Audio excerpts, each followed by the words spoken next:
University जा रही हो? बात करनी थी कुछ तुमसे।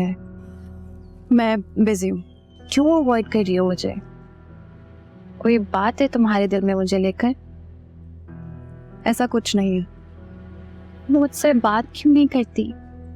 पहले तो सब शेयर करती थी, इतनी खामोश क्यों हो गई हो? क्या फर्क पड़ता है? फर्क पड़ता है ज़ैनी, मुझे फर्क पड़ता है। मैंने तुम्हें कभी भी इतना उदास, इतना परेशान पहले नहीं देखा है।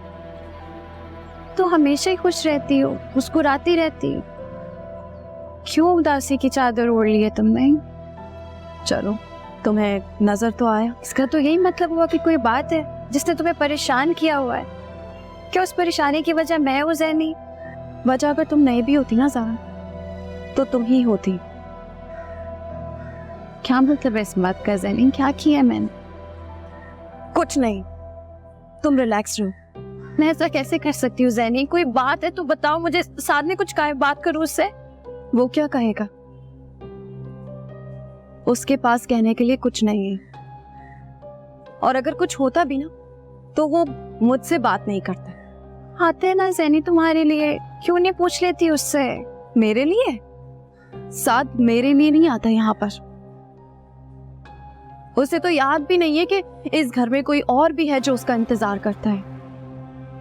वो अगर यहाँ आता है ना तो सिर्फ एक ही के लिए आता है, और वो तुम हो ज़ारा।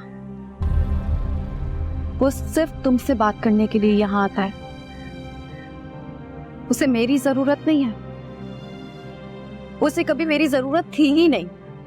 तुम्हें पता है, जब तुम यहाँ नहीं थी ना तो उसे इस घर का रास्ता भी याद नहीं था। उसे सिर्फ तुमसे ही बात करनी होती है ज़ारा, और तुम कह रही हो कि वो मेरे लिए यहाँ आता है। ज़ैनी साथ दोस्त है मेरा, और मैं क्या हूँ उसकी? गलत समझ रही हो ज़ैनी, ऐसा कुछ नहीं है। समझने तो मैं अब लगी हूँ। तुम अंदर चलो, बैठ के बात करते हैं। ऐसा कुछ नहीं है, मैं तुम्हारी गलतफहमी दूर करती हूँ। मुझे तुमसे कोई बात नहीं करनी, और मेरा पेपर है। ज़ैनी, ज़ैनी।